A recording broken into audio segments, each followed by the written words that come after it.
तो दोस्तों लाइफ में एक्सपेक्टेशंस होना बहुत ही ज़्यादा नॉर्मल बात है। खासकर हम जब भी कोई रिलेशनशिप में होते हैं, वो कोई भी परिवार के मेंबर के साथ रिलेशनशिप हो, खासकर अगर वो कपल रिलेशनशिप हो या मैरिड लाइफ का रिलेशनशिप हो या रोमांटिक रिलेशनशिप हो, तो एक्सपेक्टेशंस काफ़ी ज़्यादा होते हैं। और इस वीडियो में हम बात करेंगे क्या होते हैं रियलिस्टिक एक्सपेक्टेशंस, अनरियलिस्टिक एक्सपेक्टेशंस क्या होते हैं और आपको किस तरह के एक्सपेक्टेशंस रखने चाहिए अपने रिलेशनशिप्स के अंदर। दोस्तों मेरा नाम है गुरप्रीत सिंह महक लाइफ को। चलिए इस वीडियो को शुरू करते हैं। अब जो एक्सपेक्टेशंस है वो कहाँ से आते हैं? वो हमारे चाइल्डहुड से, अपब्रिंगिंग से आते हैं। जैसे जैसे हमने अपने आसपास का एनवायरनमेंट देखा है, हमने अपने पेरेंट्स को देखा है रिलेशनशिप के अंदर, या अपने घर के अंदर लोगों का टेम्परामेंट देखा, या उनका बिहेवियर देखा, या उनका गुस्सा देखा, या उनका प्यार देखा, या उनका अफेक्शन देखा है, या उनकी लड़ाई झगड़े देखे हैं, उस हिसाब से हमारे एक्सपेक्टेशंस उसके कॉन्ट्रास्ट में या उसके सपोर्ट में हो सकते हैं किसी भी रिलेशनशिप को लेकर।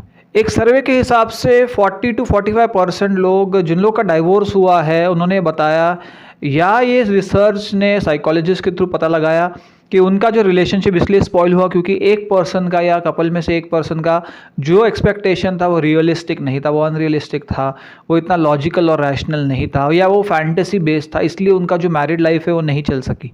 मैरिज एक पार्टनरशिप है जहाँ पर दोनों का हार्डवर्क लगता है इस रिलेशनशिप को या इस जर्नी के अंदर कंपेनियनशिप बनाए रखने के लिए। या एक पर्सन ओवर डिमांडिंग हो जाए या दूसरा पर्सन है वो एक्सपेक्टेशंस पूरी ना कर पाए, तो ये इम्बैलेंस हो सकता है।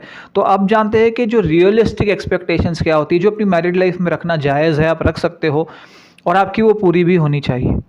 पहली रियलिस्टिक एक्सपेक्टेशंस है क्योंकि आपकी मैरिड लाइफ एक पार्टनरशिप है, दोनों मिलके काम कर रहे हैं, तो आपस में काम को बांटना, वो घरेलू काम हो सकते हैं, घर की रिस्पॉन्सिबिलिटीज़ हो सकती है, मैरिड लाइफ की रिस्पॉन्सिबिलिटीज़ हो सकती है, फाइनेंशियल रिस्पॉन्सिबिलिटीज़ होती है, उनको डिवाइड करना आपस में, और ताकि अच्छी फंक्शनिंग हो आपकी मैरिड लाइफ की, आपकी घर गृहस्थी की, उसके लिए दोनों की पार्टनरशिप या दोनों का इन्वॉल्वमेंट ज़रूरी। तो एक रियलिस्टिक एक्सपेक्टेशंस है जो दोनों को ही स्ट्राइव करनी चाहिए कि ये मेट हो या इसकी तरफ इस डायरेक्शन में चला जाए। सेकेंड रियलिस्टिक एक्सपेक्टेशंस है कि एक दूसरे से रिस्पेक्ट की उम्मीद करना, रिस्पेक्टफुली एक दोनों से बात करना, अच्छे वर्ड्स का जो चॉइस है वो अच्छे से करना, रूडली बात ना करना, किसी की डिसरिस्पेक्ट ना करना, किसी को टेकन फॉर ग्रांटेड ना लेना, किसी से ऊंची आवाज़ में बात ना करना, किसी के साथ मारपीट या एब्यूज़ में एंगेज नहीं करना। ये रियलिस्टिक एक्सपेक्टेशंस है जो आपकी मैरिड लाइफ में होनी भी चाहिए। और अगर एब्यूज़ हो रहा है या इस तरह का बिहेवियर हो रहा है तो ज़रूर आपको किसी काउंसलर की हेल्प लेनी चाहिए, या इस रिलेशनशिप को रिकन्सिडर करना चाहिए, या अपने पार्टनर के इस बिहेवियर के पीछे के कॉजेज़ को जानना चाहिए एक साइकोलॉजिस्ट या काउंसलर की हेल्प के।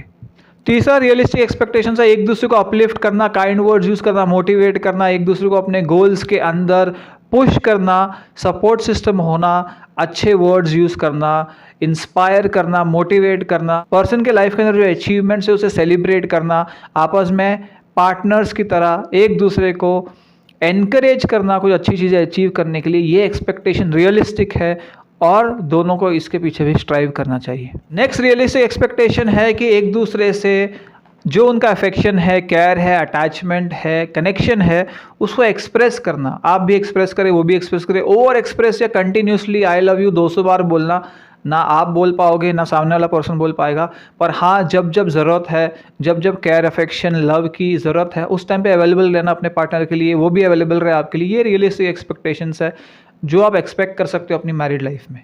नेक्स्ट रियलिस्टिक एक्सपेक्टेशन है कि एक दूसरे की ड्रीम्स को, एक दूसरे के गोल्स को, चाहे वो करियर गोल्स हो, चाहे वो जो भी गोल हो लाइफ में, उससे एनकरेज करना, उसे कंसिडर करना, उस पर्सन को उसे अचीव करने के लिए अवेलेबल रहना, उसे मोटिवेट करना, ये भी एक रियलिस्टिक एक्सपेक्टेशन है। और last but not the least, एक दूसरे को ट्रस्ट करना, एक दूसरे के ऊपर पूरा भरोसा होना, एक दूसरे को अपने लिए अवेलेबल है इस तरह से मानना, डाउट और शक से दूर रहना, अवॉइड करना, ये रिलेशनशिप को स्पॉइल कर सकता है। ये भी एक रियलिस्टिक एक्सपेक्टेशन है जो आप रिलेशनशिप में रख सकते हो। अब बात करते हैं अनरियलिस्टिक एक्सपेक्टेशन, जिनकी वजह से रिलेशनशिप स्पॉइल होता है, जिनकी वजह से जो कपल्स है आपस में खुशी से नहीं रह पाते। ये आपको अवॉइड करना है, ये अनहेल्दी है, ये अनरियलिस्टिक है, रियल नहीं है, मतलब ये अचीव करना ही इम्पॉसिबल है, बहुत मुश्किल है, इसलिए आपको इन्हें अवॉइड करना ज़रूरी है। यूजुअली अनरियलिस्टिक एक्सपेक्टेशंस वो होती है जो हमारे मन में ही होती है, हमारी मन की ख्वाहिश है, हम चाहते हैं हमारा पार्टनर ऐसा हो, ऐसे बिहेव करे, ऐसे बोले, इस तरह से एक्ट करे, पर वो होता नहीं है। तो सामने वाले पर्सन को भी नहीं पता कि हमारी क्या एक्सपेक्टेशंस है, इसलिए वो पूरी भी नहीं कर पाता। इसलिए ये अनरियलिस्टिक की कैटेगरी में आ जाती है, क्योंकि शायद हमें भी पता है कि ये जो डिमांड है वो मीट ना हो पाए, इसलिए हम भी शायद कम्युनिकेट नहीं करते। इसलिए आपको भी इनसे बचना है। पहला एंड फॉरमोस्ट अनरियलिस्टिक एक्सपेक्टेशन है, जो अनफ्रूटफुल भी है, जो यूजलेस भी, वो है कि आपका पार्टनर आपकी खुशी के लिए जिम्मेदार है। आपका पार्टनर आपकी लाइफ के अंदर हैप्पीनेस के लिए जिम्मेदार है। आपका पार्टनर रीज़न होना चाहिए कि आपके फेस पे स्माइल है। ये अनरियलिस्टिक है। बहुत बड़ा डिसअपॉइंटमेंट का एक बहुत बड़ा खड्डा है जिसमें आप गिर जाओगे और कभी बाहर नहीं निकल पाओगे। सिर्फ आप ही रिस्पॉन्सिबल हो अपनी लाइफ में हैप्पी रहने के लिए, खुश रहने के लिए। आपको ढूंढना पड़ेगा कि वो क्या चीज़ है, वो करके आपको अंदर से हैप्पीनेस मिलती है। आपका पार्टनर उस हैप्पीनेस में आपका साथी बन सकता है, वो आपका कंपेनियन बन सकता है, उसे सेलिब्रेट कर सकता है, पर हैप्पीनेस का रीज़न ही आपका पार्टनर हो, या आपके पार्टनर से ही जो हैप्पीनेस है वो जनरेट हो, ये एक बहुत बड़ा क्वेश्चन मार्क है। सेकेंड है अनरियलिस्टिक एक्सपेक्टेशन कि your spouse will complete you, है ना, कि आप एक अधूरे पर्सन हो, आपकी लाइफ एक पजल है जहाँ के पीसेस मिसिंग है, आपका लाइफ पार्टनर आपकी लाइफ में आ गया, हस्बैंड आ गया, वाइफ आ गया, वो आपको कंप्लीट करने की कोशिश करे। नहीं, ऐसा नहीं हो सकता है। वो आपको कॉम्प्लीमेंट कर सकते हैं, आपकी ऑलरेडी एग्जिस्टिंग जो लाइफ है उसको थोड़ा सा और संवार सकते हैं। आप अगर अंदर से ब्रोकन हो, चाइल्डहुड से ब्रोकन हो, आपकी लाइफ में कोई ट्रॉमा रहा है, आपकी लाइफ के अंदर कुछ ऐसे इंसिडेंट्स रहे हैं जिसका हर्ट अभी तक नहीं गया, और आप सोच रहे हो कि मलहम पट्टी करने के लिए आपकी लाइफ में पार्टनर, हस्बैंड या वाइफ आएगा, तो ये एक अनरियलिस्टिक एक्सपेक्टेशंस है जो पूरी नहीं हो सकती है। ये अनहेल्दी भी है, इसलिए आपको इसे अवॉइड करना चाहिए। थर्ड अनरियलिस्टिक एक्सपेक्टेशन है कि आपका जो पार्टनर है जिसके साथ आपकी शादी हुई है, आप सोच रहे हो कि वो आइडियल पार्टनर नहीं है, या वो चेंज नहीं हो सकता, जैसा मुझे लाइफ पार्टनर चाहिए था ये वैसा नहीं है, ये कुछ और ही है और मुझे बेहतर मिल सकता है, ऐसा एक एक्सपेक्टेशन माइंड में रखना, या सोचते रहना कि आपकी गलत पर्सन से शादी हो गई है। ये भी एक बहुत बड़ा क्वेश्चन मार्क है, क्योंकि पीपल है वो हमेशा सेम नहीं रहते, वो इवॉल्व होते रहते हैं, वो चेंज होते रहते हैं, उनके अंदर मॉडिफिकेशन आता रहता है, बिहेवियर चेंज होता रहता है, और वो लर्न करते रहते हैं कंटिन्यूसली। इसलिए अपने पार्टनर पे ट्रस्ट रखना कि हाँ, वो कुछ उसके वेज है जो आपको शायद पसंद नहीं है, जो सही नहीं है, वो धीरे धीरे चेंज हो सकते हैं। ये बिलीफ रखना भी ज़रूरी है। इस तरह से अनरियलिस्टिक एक्सपेक्टेशंस रखना कि कोई और ड्रीम पार्टनर है इस मैरिज के बाहर, या कोई दूसरा लाइफ पार्टनर है वो आपका इंतज़ार कर रहा है जो इससे और बेहतर है, और रिफाइंड है, और पोलाइट है, बहुत ही ज़्यादा फैसिनेटिंग है, या मूवी लाइक फिगर है, उसके लिए वेट करना या इसको उसके लिए छोड़ देना, ये एक बहुत बड़ा अनरियलिस्टिक एक्सपेक्टेशंस है। सिर्फ एक ही रीज़न है जिसके बेसिस पे आप सेपरेट हो सकते हो। ये मैरिज रॉक बॉटम को हिट कर सकती है कि अगर आपकी लाइफ में एब्यूज़ है, फिजिकल एब्यूज़ है, वर्बल एब्यूज़ है, गैस लाइटिंग है, मैनिपुलेशन है, और इस तरह की एब्यूज़ को आपने केटर करने की कोशिश की जो नहीं केटर हो रही है, जो रिजॉल्व नहीं हो रही है, जो साइकोलॉजिस्ट की हेल्प से भी नहीं हो रही है, या आपका पार्टनर बिल्कुल हेल्प नहीं सीख कर रहा है, और मल्टीपल टाइम्स आपने ट्राई किया है और आप पूरी तरीके से हार चुके हो, तो शायद आप सेपरेशन के बारे में सोच सकते हो। या कोई ऐसा एडिक्शन है, एडिक्टिव बिहेवियर है जो पार्टनर छोड़ नहीं रहा है, तो अपने और उसके अच्छे के लिए हो सकता है आपको सेपरेट करना पड़े। पर बहुत छोटी छोटी बातों पे कि आपका पार्टनर सेम आपकी तरह नहीं है, आपकी तरह बिहेव नहीं कर रहा, या आइडियल पार्टनर नहीं है, वो अनरियलिस्टिक होगा। आपको हमेशा एक मिडल पाथ ढूंढना पड़ेगा इस मैरिज को वर्कआउट करने के लिए, बेटर करने के लिए, क्योंकि कोई परफेक्ट लाइफ पार्टनर जैसी कोई कंसेप्ट है ही नहीं। चाहे आप कितने भी मैरिजेस कर लो, कितने भी रिलेशनशिप में पड़ जाओ, आपको पता चलेगा कि सारे जो लाइफ पार्टनर है वो अंदर से वही है, पर बाहर से physical shape, size, colours change हो रहे हैं, और आपको वही सेम डीमंस को फेस करना पड़ेगा, क्योंकि हो सकता है कि इशू आपके अंदर हो जो आपको रिजॉल्व करने की ज़रूरत है, या आपकी इनसिक्योरिटी हो, और आपके अंदर जब तक चेंज नहीं आएगा तब तक कोई बाहर का पर्सन नहीं आपकी लाइफ में हैप्पीनेस लेके आ सकता।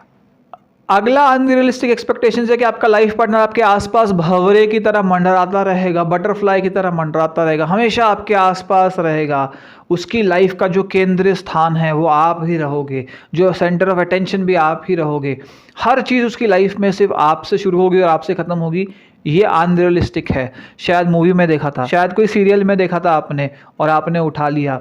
रियलिस्टिक तो ये है कि दोनों इंडिविजुअल लोग हैं, दोनों की अपनी अपनी पर्सनल जर्नी भी है, दोनों की कंबाइंड जर्नी भी है, दोनों का मी टाइम भी है, दोनों का वी टाइम भी है।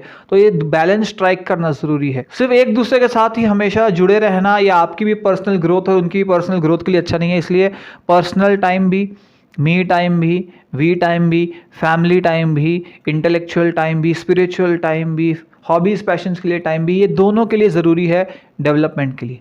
और last but not the least unrealistic expectation है कि जो मैं बोल रहा हूँ वो सही है, कि मैं हूँ, मैं हमेशा राइट हूँ, वो सामने वाला पर्सन रॉन्ग है, मैं जो बोल रहा हूँ वही होना चाहिए। इसलिए मैरिज के अंदर कंटिन्यूसली कॉम्प्रोमाइज़ चाहिए, कंटिन्यूसली एडजस्टमेंट चाहिए।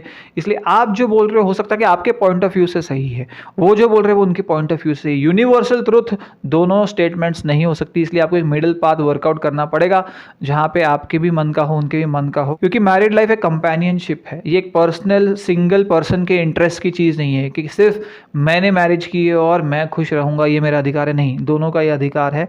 इसलिए साथ में मिलकर कॉम्प्रोमाइज़ पर आना भी ज़रूरी है। इसके लिए आप ज़रूर एक कोच या काउंसलर की हेल्प ले सकते हो। आखिर में मैं यही कहना चाहूँगा, अगर आपकी मैरिड लाइफ के अंदर कोई भी अनबन हो रही है और आपको गेट अलॉन्ग करने में डिफ़िकल्टी हो रही है, कम्युनिकेट करने में डिफ़िकल्टी हो रही है, ज़रूर एक प्रोफेशनल की हेल्प लीजिए जो आपको कम्युनिकेशन के पैटर्न्स, कम्युनिकेशन की टेक्निक सिखा पाए, ओपन अप करने के लिए हेल्प कर पाए, आपके कोर इश्यूज़ को समझने में हेल्प कर पाए, आपकी इनसिक्योरिटीज़ को समझने में हेल्प कर पाए, आपकी जो मैरिड लाइफ में प्रॉब्लम्स, उसका आपका क्या योगदान है उसके अंदर, वो समझने में आपको हेल्प कर पाए, ताकि दोनों मिलकर एक अच्छी married life, livable married life और हैप्पी मैरिड लाइफ क्रिएट कर सके।